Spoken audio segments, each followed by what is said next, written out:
doon sa ating pong mga kapatiran kahapon na nakadalo, ang pinakamarami pong dumalo sa prayer and fasting ay mga nagsasabing sila ay matanda na.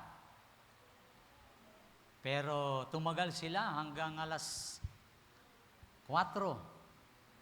And yung iba ay nagpasalamat dahil parang first time yata nilang mangyari yon sa kanilang mga buhay na manalangin.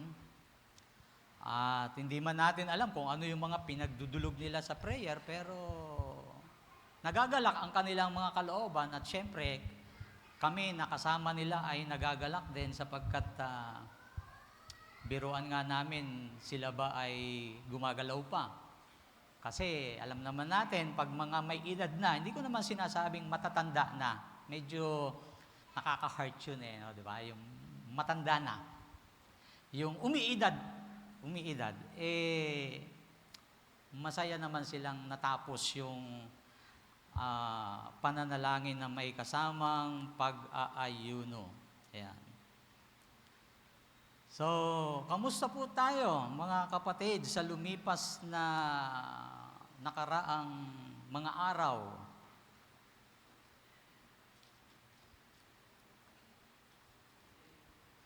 Tayo po ba'y pinagpala ng Panginoon?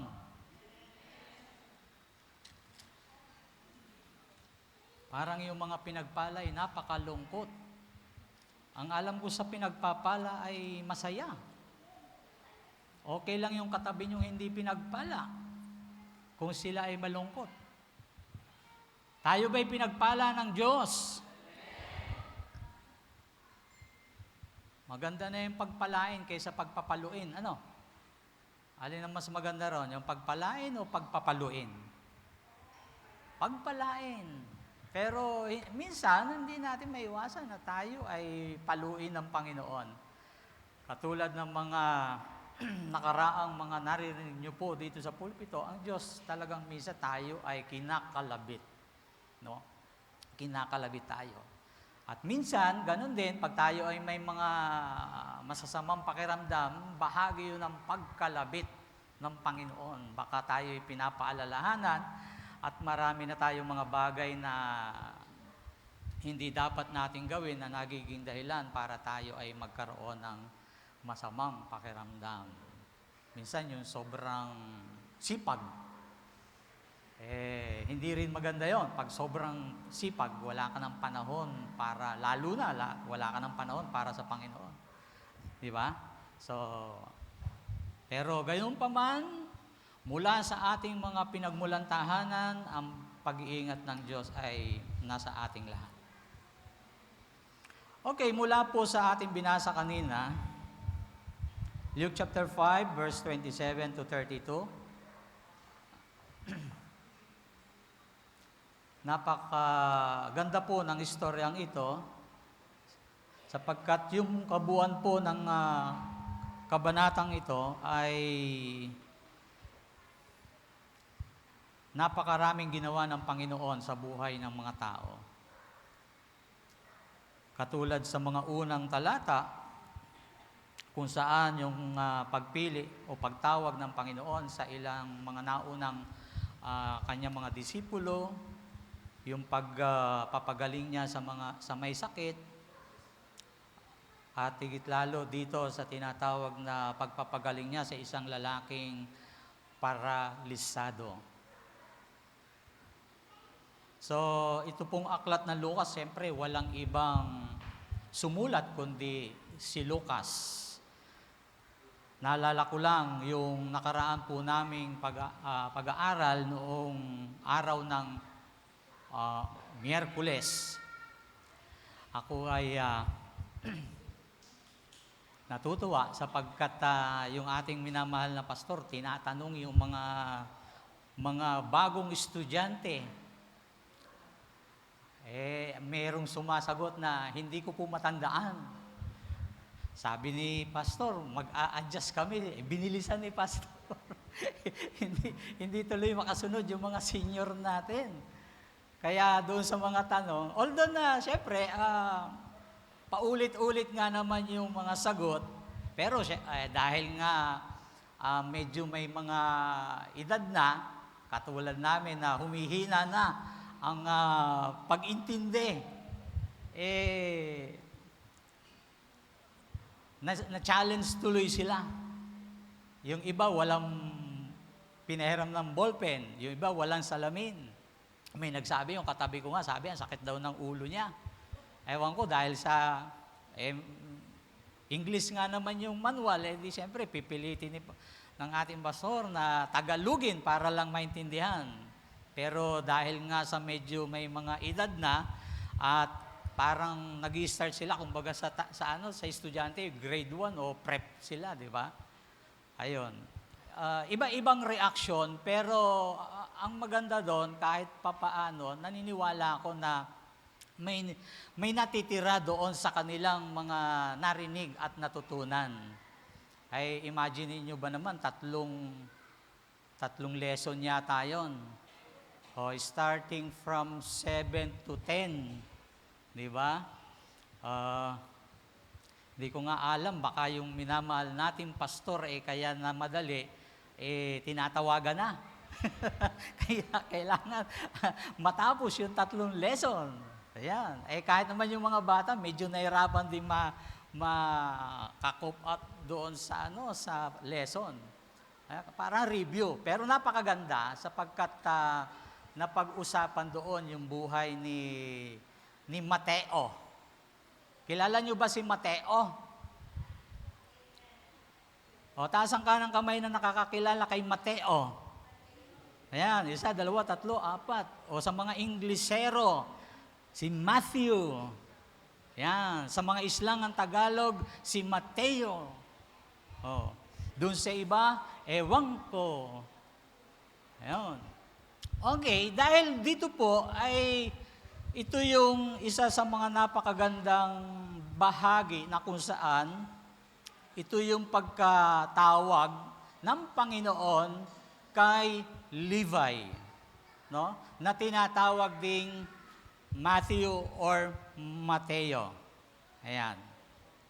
Pasensya na po kayo kasi doon sa Bible reading natin, sinadya ko pong hindi ipa-flash. Sabi ko doon sa ating mga PA, tama ba? PA? Public Attorney? Ay wag niyong i-flash ang aking teksto. Sabi ay, bakit po? Sapagkat sa tuwing ako lang naman ang tatayo, hindi ko ipapa-flash. Para sa ganon, ang bawat isa, hopefully, bago dumating si Lord, bumalik tayo sa dati na marunong magbitbit ng Biblia pagpupunta tayo sa tahanan ng Panginoon. Because you are a Christian, you are a believer. Dapat ma-identify ka from your own place na pupunta ka sa isang gawain na kahit hindi magtanong, bitbit mo ang salita ng Diyos at sasabihin ng mga taong ito, pupunta yan sa kanilang gawain. Kasi minsan hindi alam ng mga kapitbahay natin kung saan tayo pumupunta. Sabihin ka, aga-aga magmomoling. Kung may dala ka ng salita ng Diyos, sometimes your silent is a good message for them. Napupunta ka sa isang gawain patungkol sa Diyos. Amen. Kahit pa sabihin na tayo ang simbahan o gawain natin ay nasa mall, at least, yung salita ng Diyos ay hawak-hawak natin. At hayaan natin ang mundo ma-identify nila na tayo ay mga manggagawa ng Panginoon. Di ba? Kasi sa buhay ni Levi, napakalaki ng pagbabago. Pero hindi tayo dadako doon sa malalim-lalim na aral patungkol kay Levi. Yan. Okay, muli po, para mag-sink in po itong mga talatang ito sa atin, ay hayaan nyo po muli kong basahin sa dala kong Bible. Sa Luke chapter 5, verses 27 to 32. After this, Jesus went out and saw a tax collector named Levi sitting at the place for collecting taxes. Jesus said to him, "Follow me."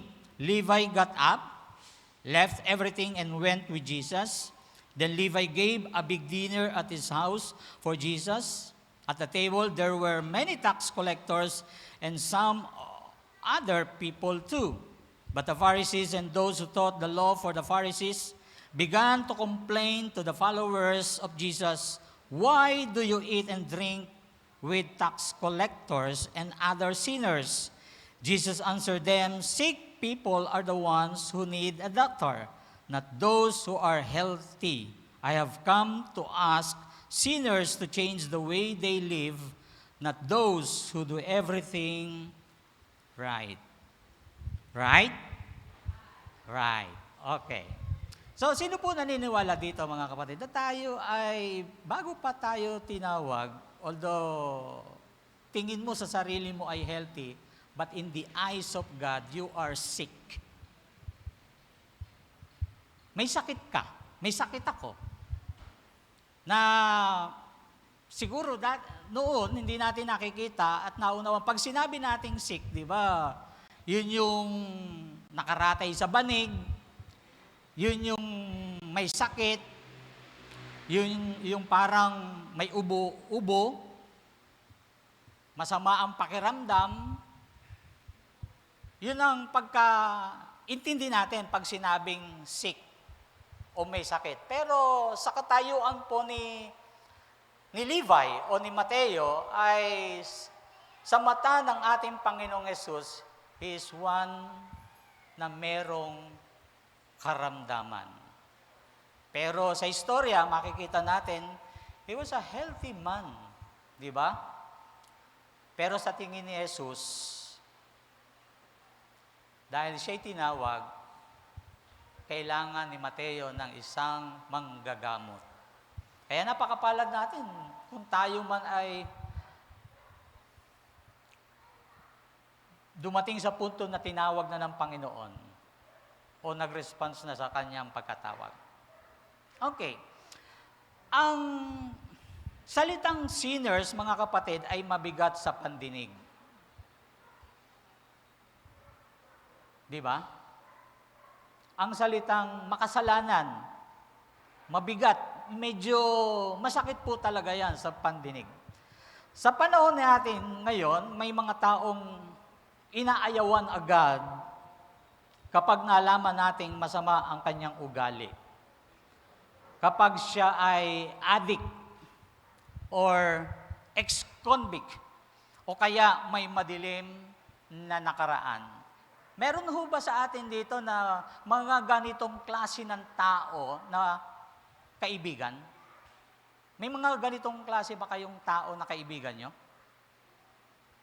Ex-convict, may kaibigan kang ganon? O yung may madilim na nakaraan? O yung makasalanan? Di ba ang hirap makipagkaibigan? Yung sa tingin mo ay parang, tingin mo pa lang hindi mapagkakatiwalaan. Naalala ko, nung kami po ay may gawain pa dyan din sa Sullivan, merong unexpected visitor na hindi namin alam lahat na siya pala ay galing sa kulungan. At ang rason niya kung bakit siya ay dumalo doon, ay hihingi lang siya ng tulong. Pero dahil nga doon sa buong kongregasyon, hindi makapag-concentrate yung mga tao, ay may mga pagsulyap doon sa lalaki. Ang laki pa naman lalaki. Ang laki pa namang tao. Hindi sila mapakali kasi hindi nga nila kilala, hindi nila alam yung background. Kaya andap sila na makipag-usap at medyo may distansya yung kanilang pagkakaupo.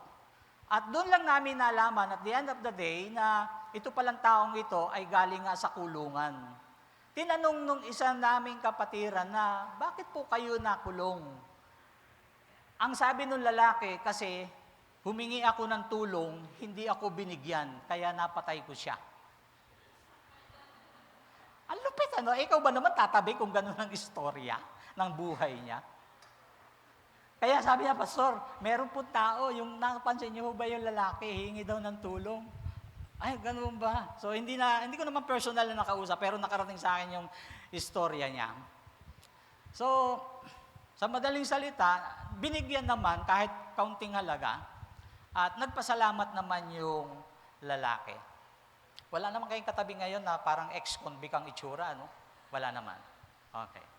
So, totoo po yung nangyayari. Kaya sabi ko po, sa panahon natin ngayon, madalas nating inaayawan ang mga ganong uri ng tao. Pero, si Jesus, kilala bilang friend of sinners, hindi siya naging takot sa pakikihalubilo sa mga tao.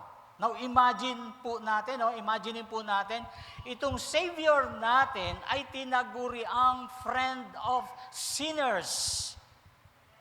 Kaibigan ng mga makasalanan. So, hindi man ina-elaborate kung anong mga kasalanan yung mga taong nagawa ng mga taong ito, pero si Jesus, hindi po siya nagkaroon ng takot o alinlangan na makihalubilo sa kanila. Hindi siya natakot o masiraan ng pangalan dahil siya ay kaibigan ng mga makasalanan. Basta't may pagkakataon, mga kapatid, na siya ay makapaglapit ng mga tao patungo sa Diyos. Okay, pamagat po ng mensaheng ito, pagiging kaibigan ng mga makasalanan. Being a friend of sinners.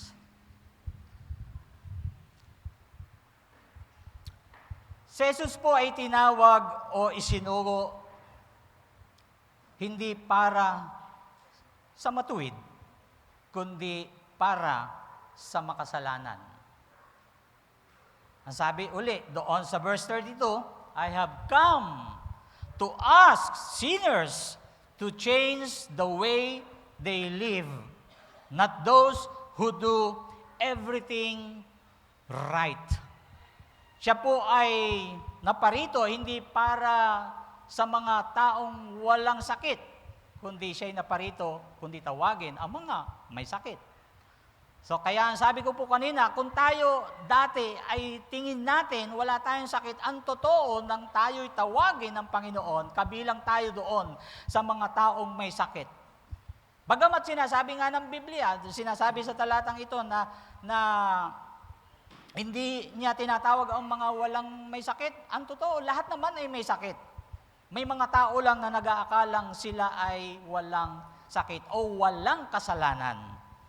Ngayon, ang tanong po, paano natin pwedeng tularan si Jesus bilang kaibigan ng mga makasalanan na hindi tinotolerate ang kasalanan pero hindi rin natin sila iniiwasan?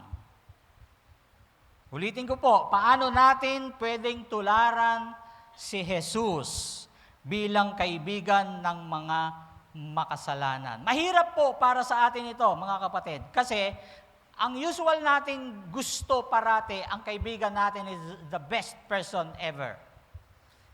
Lalo na tayo na mga Kristiyano o mga mananampalataya ni Kristo na parang mas lalo tayong naging andap na lumapit o makisalamuha, makihalubilo sa mga tao, lalo na kung hindi nga natin kursunada ang itsura. Hindi natin kabisado, hindi natin alam ang kanilang background. So paano, mga kapatid, nang hindi natin tinotolerate ang kasalanan, pero hindi naman natin sila iniiwasan? When can we imitate Jesus as a friend of sinners without tolerating sin but also not avoiding them? So let's imitate Christ. Sabi ni Paul, di ba, kay Timothy, imitate me as I imitate Christ. So kung gagayahin natin si Kristo, siguro ito yung isang parte ng buhay ng ating Panginoon, mga kapatid, na pwede nating gayahin. Na pwede nating tularan. Ang totoo, yun naman ang pagkatawag sa atin ng Panginoon. Ang maging katulad ng kanyang anak. Sa mga bahaging ito ng kanyang buhay, makita natin sana ang naisin ng Panginoon. Naibig ng Panginoon na tayo ay maging katulad ng kanyang anak. And know the steps to reach sinners. So may 3 puntos lang po tayo. Promise, hindi tayo masyadong magpapakatagal. May 3 words lang, may 3 points tayo. Una, awa. Pangalawa, awa. Number 1, awa. Pangalawa, awa. Pangatlo, afa. Ulitin nga natin. Number 1, awa. Pangalawa, awa. Awa. A-W-A, awa. Pangatlo, afa. A-F-A. Ano kaya itong 3 ito? Okay, number 1. Ready na tayo? Sige. Unang awa. Approach with availability. Luke chapter 5, verse 27-28. Approach with availability. Verse 27-28 says, after this, Jesus went and saw, rather observed and beheld. Sa ibang translation po kasi yung saw ay Jesus observed si Levi. He behold Levi, a tax collector named Levi, sitting at the place for collecting taxes. Jesus said to him, follow me. In verse 28, Levi got up, left everything, and went with Jesus. Si Levi, alam na alam po natin kung ano yung kanyang trabaho. He was a tax gatherer. Tax collector. Parang malapit-lapit yan sa salitang tithes gatherer. Tithes collector. Di ba merong pagkatunog? Pakareho ng tunog? Pero yung pagiging tax collector ay napakasama ng kanyang pagkatao sa mukha ng kanyang mga kababayan. Sa kanyang kapwa Hudyo, ang tingin sa kanya ay isang isang publikano. Pero, sa iba sa paningin ni Jesus, si Jesus mismo ang lumapit kay Levi. Tingnan niyo po, ang isang tao makasalanan sa paningin ng kanyang kapwa Hudyo. At dahil nga doon sa aming mga pag-aaral, ang sabi, si Levi naging masama, naging publikano, even though he was a Jew, pero dahil siya ay isang contractor ng Roman government, yun ang nagpasama sa kanya. Kaya sa kanyang kababayan, siya po ay makasalanan. Kaya wala siyang kababayan o kaibigan na malapit sa kanya. Malayo lahat sa kanya dahil masama ang tingin sa kanya. Di ba pagka ang kapwa natin, masama ang tingin sa atin, hindi tayo nilalapitan? At kung masama rin ang tingin natin sa ating kapwa, hindi tayo lumalapit. Kahit na kababayan natin. Minsan nga, kahit na kamag-anak, pag masama ang tingin natin sa ating mga kamag-anak, hindi tayo close sa kanila. Hindi tayo lumalapit sa kanila, anuman ang mangyari. Pero si Jesus, siya mismo ang lumapit kay Levi. Hindi niya hinayaan na si Levi ay magbago bago pa siya kumausap. So si Jesus mismo ang lumapit kay Levi. So ang unang hakbang ay availability. Willingness. Willingness to see. Willingness to approach. And willingness to invite. Siguro po, mga kapatid, sa isang salitang may katapatan, Hindi tayo basta-basta mag-i-invite kung alam mong ang tao ay masama. Yun yung realidad ng buhay. Pero yung realidad ng pagiging mananampalataya kay Kristo, we should imitate Christ. Kung paano siya makihalubilo sa mga taong makasalanan. So parang isang fireman, mga kapatid. Nakakita na kayo ng fireman. Sa Tagalog daw, sabi nila ay bombero. Bumbero. Yun, bumbero. Fireman. Hindi po siya nag-aantay sa labas ng bahay habang ito'y nasusunog. Nakakita na kayo ng bumbero na nag-aabang lang na yung apoy kusang mamatay, saka siya papasok doon sa bahay? Di ba hindi? Pumapasok po ang bumbero kahit may panganib, may apoy, may usok, dahil alam niyang may kailangang iligtas. May mga taong dapat maligtas. So, ganun din po tayo. Hindi natin hinahayaang masunog na lang ang kaluluwa sa kasalanan habang nag-aantay lang tayong magbago sila. Marami po kasing ganyan ang katuwiran. Magbago muna sila bago ko sila dalhin sa Panginoon. So ang application natin ito, mga kapatid. Let's be present where sinners are. Not to join in their sin, but to shine light.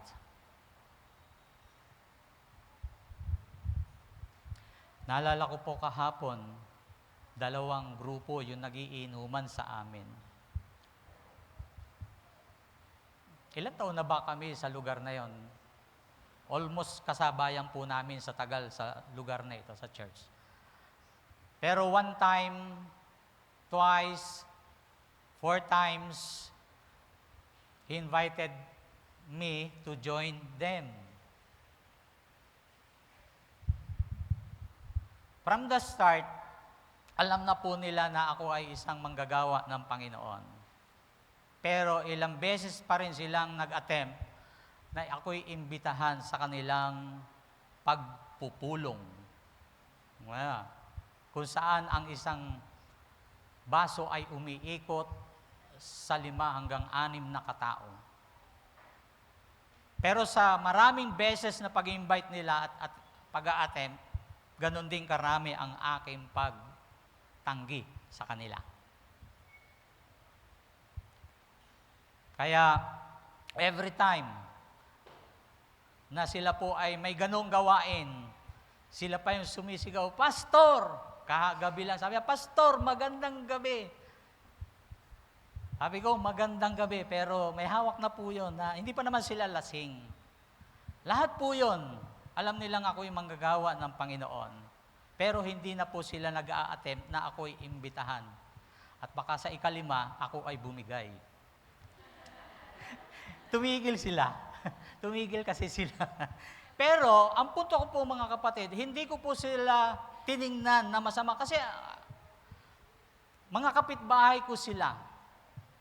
Nirespeto ko yung kanilang buhay kasi wala sila sa Panginoon, hindi ba? Yung iba, minsan, nakakalungkot, na kapag naimbitahan, binibigyan nila ng pagkakataon ang kaaway at ang sarili nila upang sila ay madaya. Tinotolerate nila yung kanilang ginagawa at the same time, nagjo-join sila kung ano yung kanilang ginagawa. Hindi po gano'n ang ating Panginoon, di ba? Pwede tayong maging kaibigan ng makasalanan, pwede natin silang hindi iwasan, pero hindi pwedeng i-tolerate natin ang kanilang masamang ginagawa.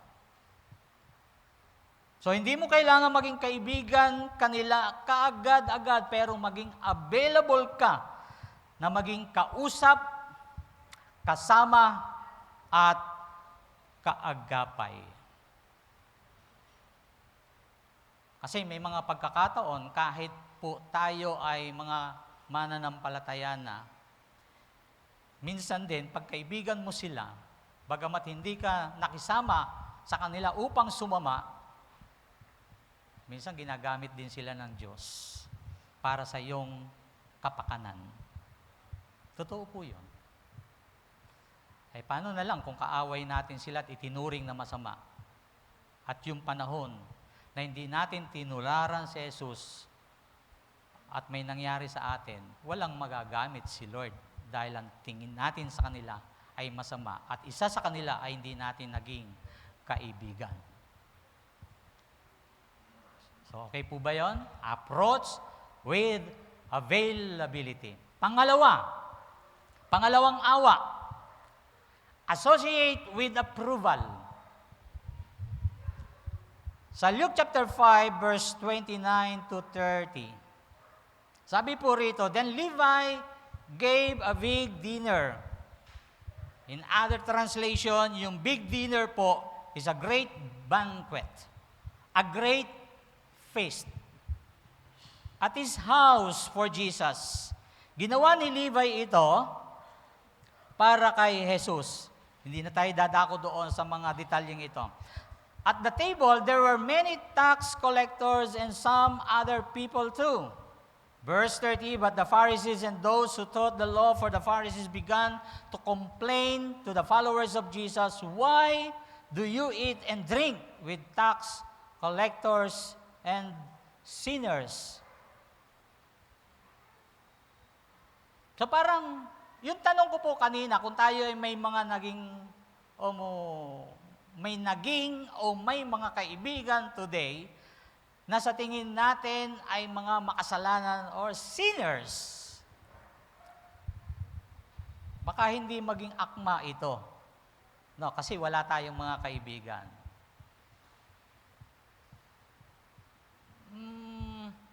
Siguro yung sinners ay sabihin, pababain natin ng konti yung kasalanan. Baka naman may mga kaibigan tayo na mangungupit lang.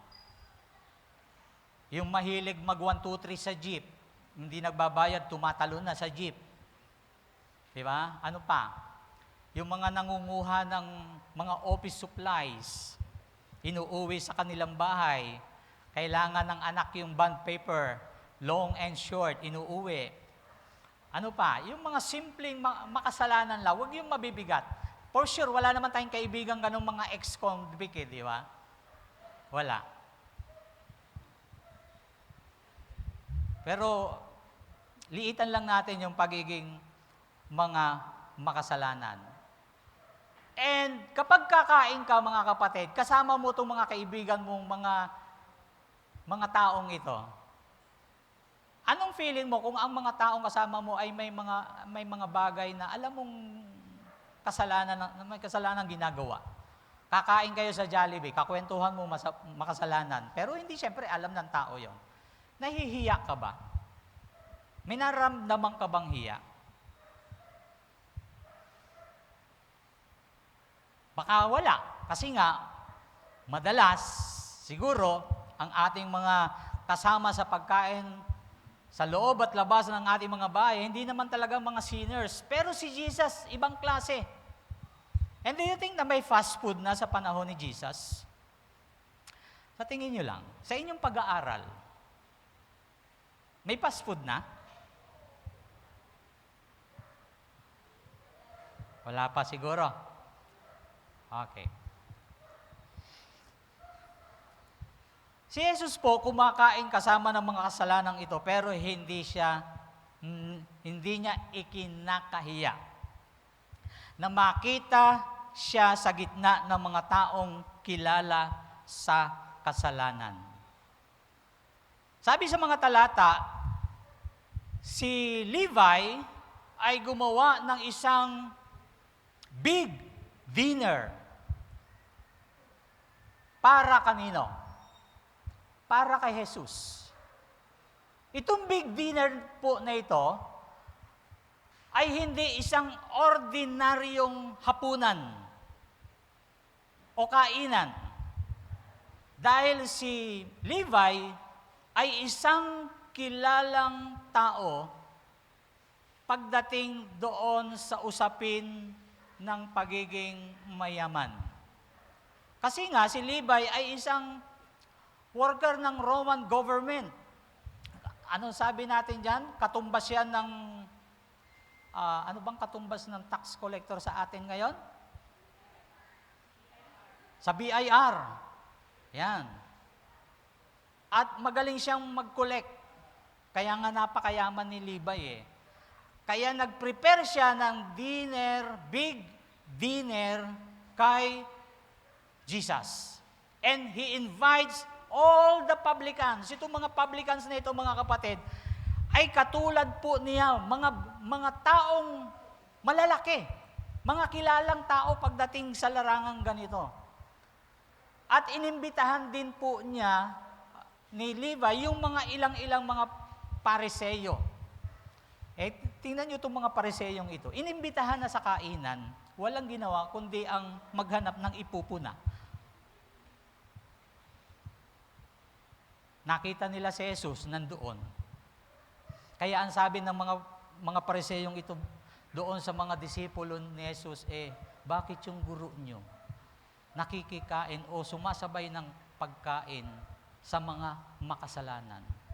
Imagine niyo po, si Levi, sa mata ng mga pariseyo ay makasalanan, inimbitahan tong mga taong ito, pero, di ba, parang ang sakit naman tawagin mo pa, inimbitahan ka na nga, yung nag-invite sa'yo, tawag sa'yo, makasalanan, publikano. Pero ang punto dito, mga kapatid, si Jesus,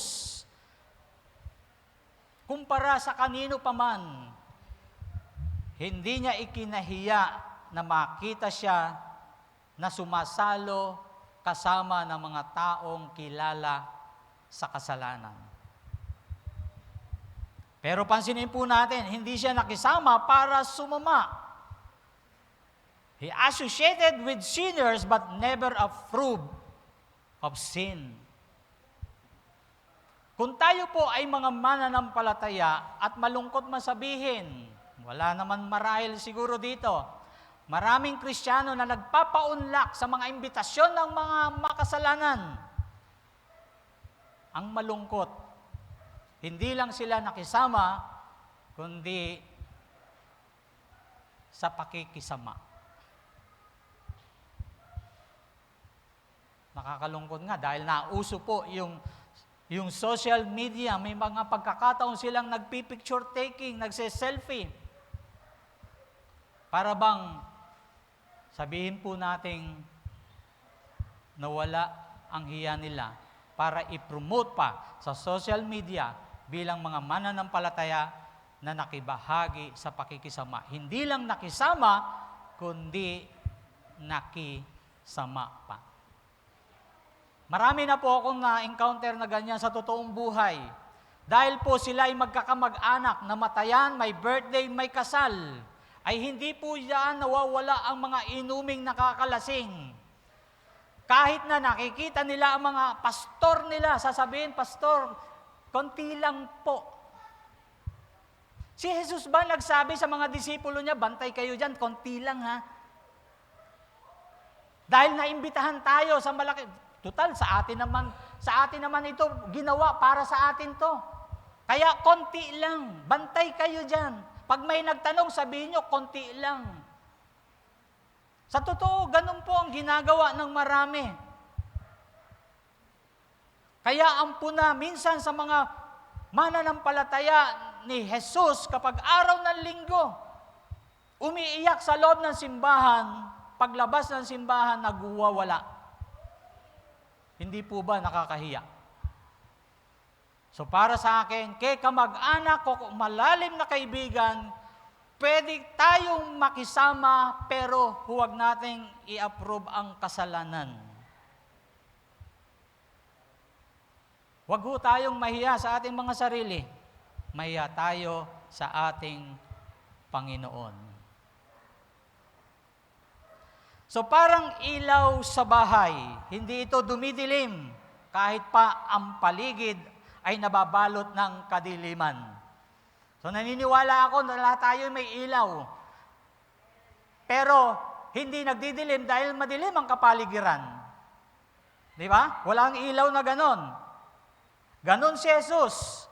Kahit nasa madilim na mundo, siya pa rin ang liwanag. Mga kapatid, kahit may ilaw ang mundo natin, tayo lang ang totoo na nakapagbibigay ng liwanag sa mundong ito kung ikaw ay isang mananampalataya. Kahit maglakad ka sa kadiliman, ikaw pa rin ang ilaw ng sanlibutang ito. Katulad ng ating Panginoong Yesus. Ikaw ang ilaw sa eskwelahan. Ikaw ang ilaw sa trabahong meron kayo. Ikaw ang ilaw kung may business ka. Alam niyo, diyan nakakalungkot. Maraming mga Kristiyano ang business po nila nasa palengke.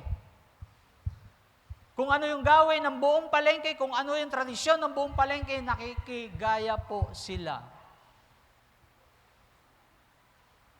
Yung may mga timbangang hindi tapat. Pero ang timbangan ng mga matuwid, minsan ay hindi timbangang matuwid. Totoo po yun. Yan ang reality sa buhay nating mga mananampalataya. Kaya kung tayo ay tinawag na ilaw ng Panginoon, kahit madilim ang kapaligiran, huwag tayong magdidilim kailanman. Ilaw tayo ng sanlibutan na iniwan dito ng Panginoon. Totoo po, He is the light of the world. Pero tayo yung parang kulisap na may daladalang liwanag na kahit saan lumipad na madilim, nakikita ang kanyang liwanag. Anong kulisap po yun? Ali, tap-tap. Di ba? Kahit madilim ang kapaligiran, sa bukid, ang dilim ng bukid, pero pag nakakita ka ng ilang alitap-tap, makikita mo ang kanyang maliit na liwanag. So, ganun din po ang ating Panginoong Yesus. Nung siya ay naparito, siya yung dakilang liwanag, ang pupuntahan niya ay ang mundong madilim dahil sa kasalanan. At tinagurian pa siyang kaibigan ng mga makasalanan, pero hindi niya inapprove ang kasalanan. Hindi dahil ang kanyang mga kaibigan ay gumagawa ng masama, gagawa na rin siya ng masama. Tayo rin, mga kapatid, ay ganoon sana. Kung may mga kaibigan man tayo o kakilala na gusto nating maging kaibigan at madala sa Panginoon, hindi natin sila madadala sa Panginoon kapag minsan ay napagbigyan ang kanilang kasamaan. Hindi mo na yan madadala sa Panginoon. At may pagmamalaki ka pa nila. Sasabihin nila, may kakilala nga akong born again nai-invite namin sa inuman. Ikaw ang bida. May kilala nga akong born again. Kapag may party na isasama ko sa party, galing pa ngang sumayaw. Diba malungkot? Hindi mo alam ikaw ang bida. Dahil minsan mo nang napagbigyan sa gawa nilang masama. So ang hamon, you can sit with the sinner without sinning. Meaning, pwede tayong makihalubilo sa kanila, pero hindi sa kanilang gawain. Kaya nga yung ating Panginoon, sinasabihan, bakit ang Panginoon nyo kaibigan ng mga makasalanan? Okay lang yon. Pero iba ang salitang bakit yung Panginoon nyo ay nakikisama sa kanyang mga kaibigang makasalanan. So you can sit with a sinner without sinning. Pwede kang makihalubilo sa makasalanan ng may talino. Your presence can be a silent sermon. But always guard your heart, your action, dahil madali ka ring mahila kung hindi ka nakaugat kay Kristo. Siguro, ito yung isang bagay that we can measure our truth in Christ. Kung may kaibigan at kakilala kang gumagawa ng kasalanan at ikaw ay natangay, ibig sabihin, matagal ka mang mananampalataya pero ang ugat mo ay mababaw kay Kristo. Natangay ka eh.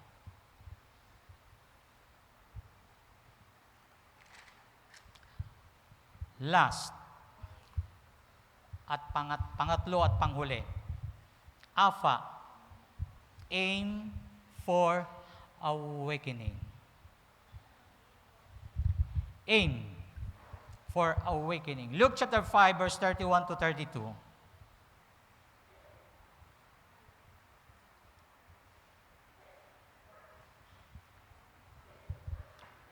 Jesus answered them, "Sick people are the ones who need a doctor, not those who are healthy." Verse 32, "I have come to ask sinners to change the way they live, not those who do everything right."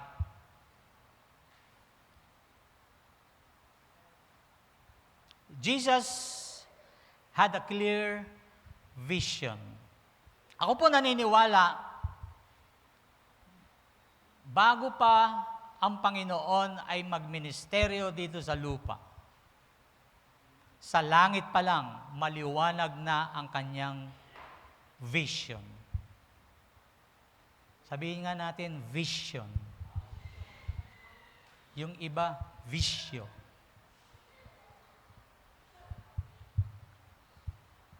Sa atin, mga kapatid, dapat maliwanag din ang ating pangitain.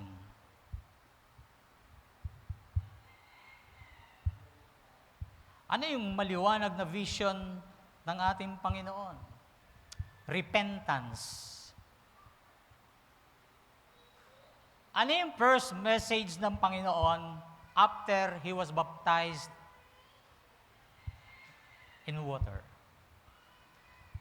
Di ba?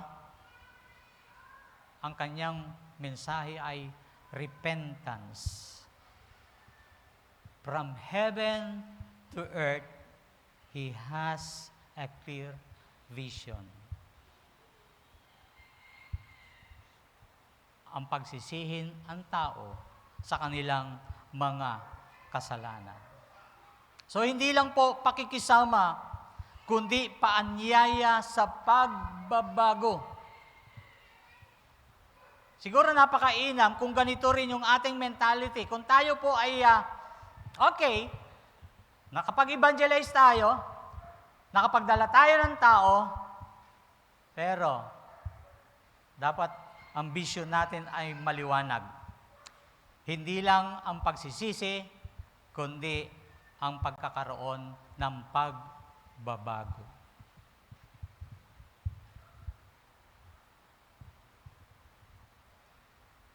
Friendship without purpose is just fellowship. But friendship with a redemption aim is ministry. So friendship without purpose is just fellowship. But friendship with a redemption aim is ministry. Kung tayo man marahil ay nakikipahalubilo sa mga tao at gusto nating maging kaibigan sila kahit sila ay masama, total, nung araw naman tayo ay may sakit din, makasalanan. Pero dapat maliwanag ang ating pangitain. Hindi lang pakikisama, kundi ang vision natin, masagip sila, magkaroon ng pagbabago, magkaroon ng kaligtasan. At higit sa lahat, ministeryo natin ito. So lahat tayo ay may ministeryo. Kung maunawaan lang natin ito, kung tayo ay may maliwanag na pangitain. So parang lifeguard, mga kapatid. Hindi po siya nakikiswimming lang sa mga taong nalulunod. Alam naman natin, kahit sa swimming pool, sa dagat, may mga lifeguard. Nakarinig na ba kayo ng lifeguard na nagre-reklamo na, maliligo na naman ako kasi may nalulunod. Di ba? Sino dito yung mga bahay katabi ng dagat sa probinsya? Bawat dagat may lifeguard. Pero walang nagsasabi doon na makikiswimming na naman ako kasi may nalulunod, may sumisigaw na naman ng saklola, saklola. Help! Help! Di ba? Naalala ko yung aking panganay na kapatid na pastor.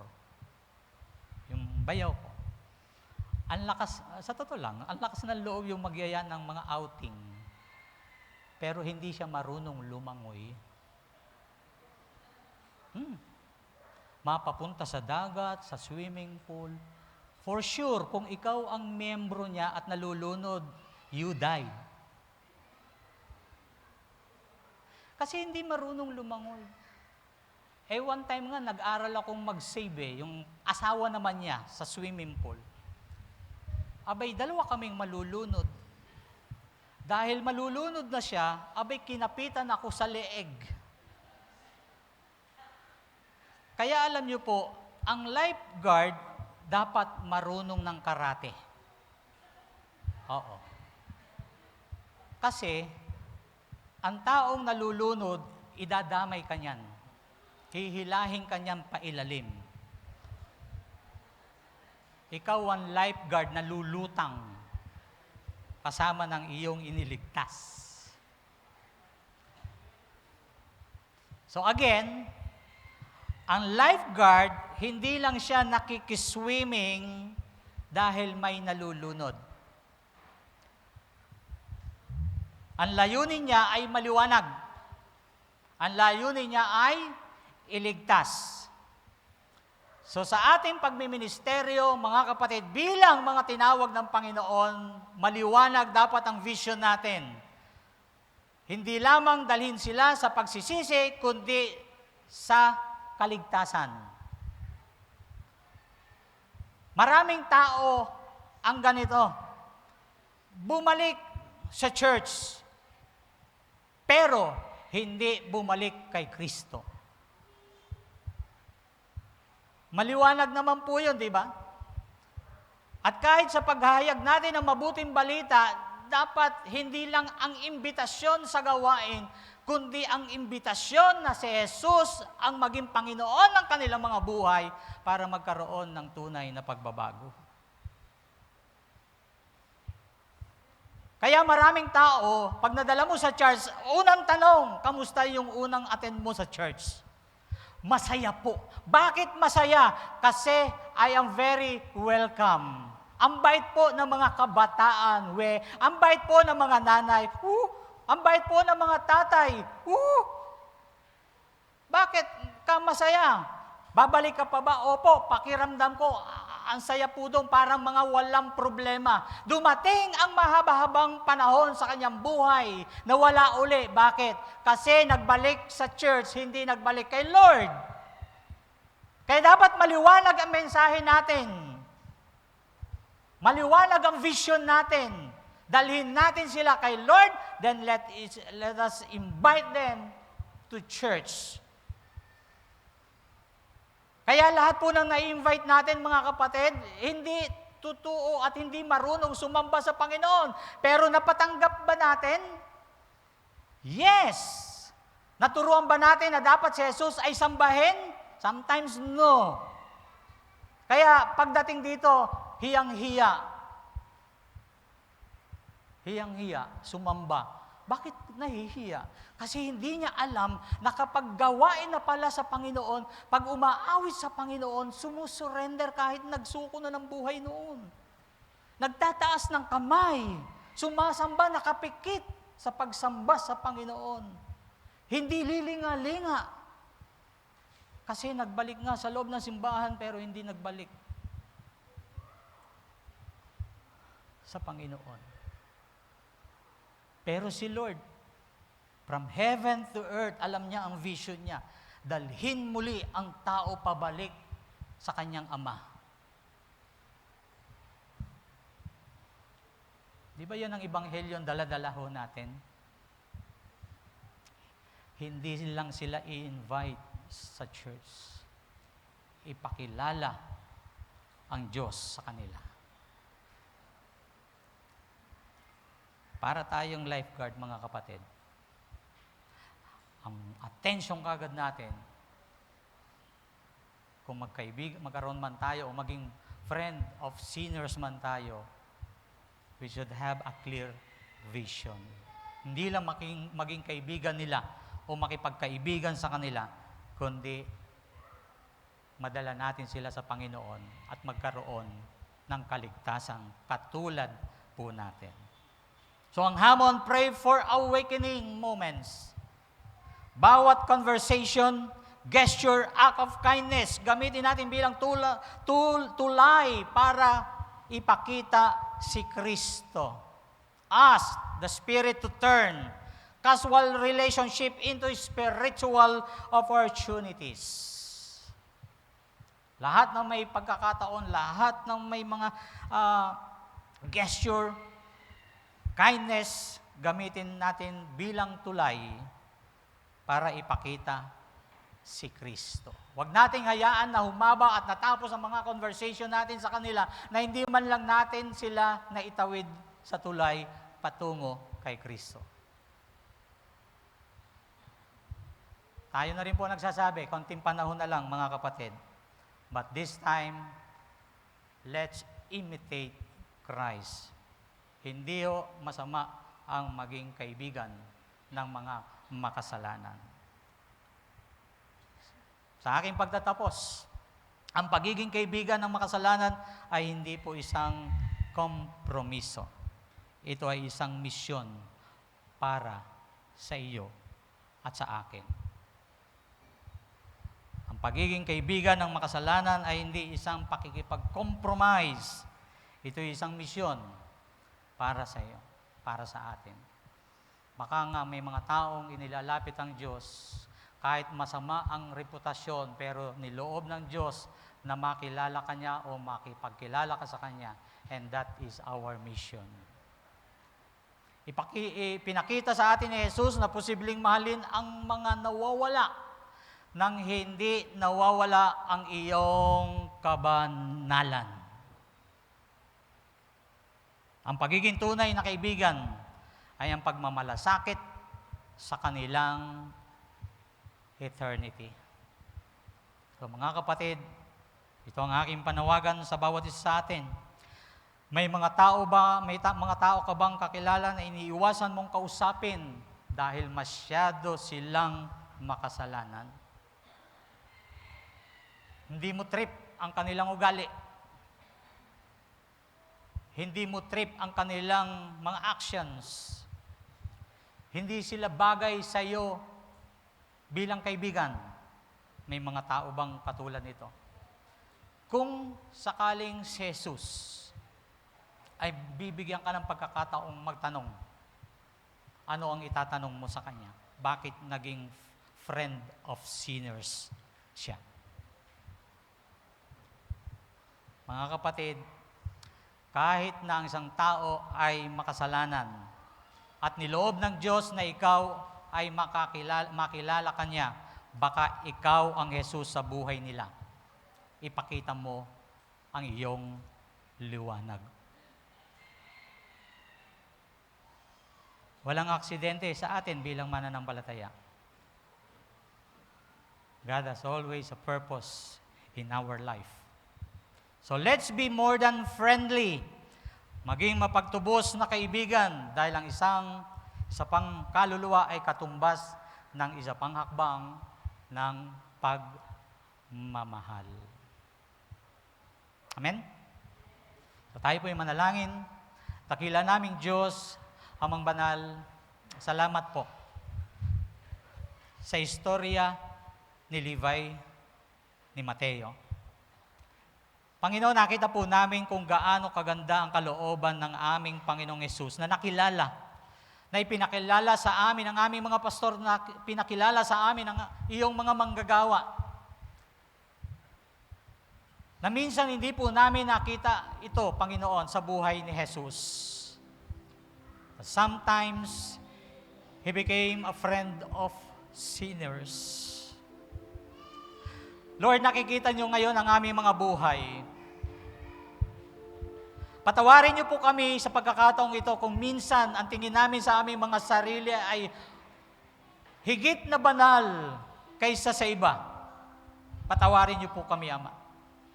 Nakalimutan namin na meron kaming Panginoong Hesus na dapat tularan sa pakikitungo o paano makitungo sa mga makasalanan.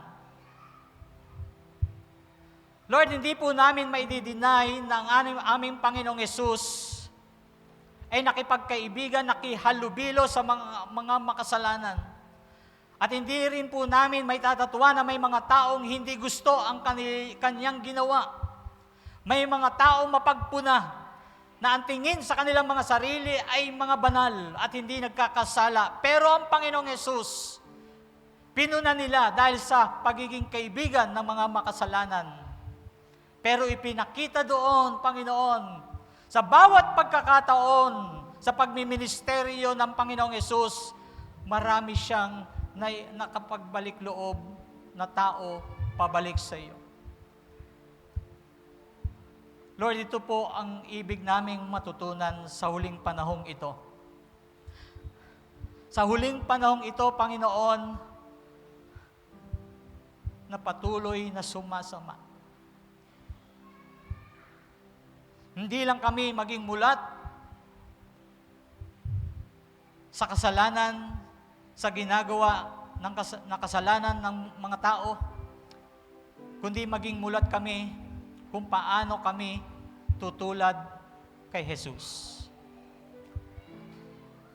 Kung paano kami aabot ng mga taong ibig naming mailapit sa iyo at magbalik loob. Tulungan niyo po kami, Ama. Tulungan kami ng banal na Espiritu, is the Lord of the harvest. Siya yung very concerned sa mga pagbabalik loob ng tao, Panginoon. Lord, kami po, na ginagamit nyo sa pag-abot sa mga tao, baguhin nyo ang aming pag-iisip, baguhin nyo ang aming mga saloobin, itulad nyo kami kung paano si Jesus ay tumingin sa mga tao. Baguhin nyo ang aming mga damdamin ng katulad ng kay Jesus, kung paano ang kanyang damdamin ay pinadadama niya at pinakikita sa mga tao. Tulungan niyo po kami, Panginoon. Ibig po namin na maging mas lalong epektibo pa sa paglalapit ng mga tao, Panginoon. Ang makapagdala ng mga tao sa iyong harapan na hindi nakokompromiso ang aming pagiging mga manggagawa. Tulungan niyo kami, Panginoon, na sa pag-abot namin sa mga taong itinuring ding makasalanan, Panginoon, na hindi makompromiso ang aming kabanalan. Tulungan niyo kami, Panginoon, habang kami gumagawa, napakaingatan din ang aming mga buhay upang hindi kami magkasala. Lord, sa umaga pong ito, nais po namin ang iyong pag-abot. Nais naming maging katulad ni Jesus. Nais namin, Panginoon, na maranasan katulad ni Jesus, na bansagang mang friend of sinners. Pero kung ikaluluwalhati mo, Panginoon, mangyari nga ito sa bawat isa sa amin. Ama, nawa ang istorya pong ito ang siyang patuloy na humubog sa aming kalooban hanggang makita ang imahe ni Jesus sa aming mga buhay. Salamat po. Maraming salamat po. In Jesus' name. Amen. Amen.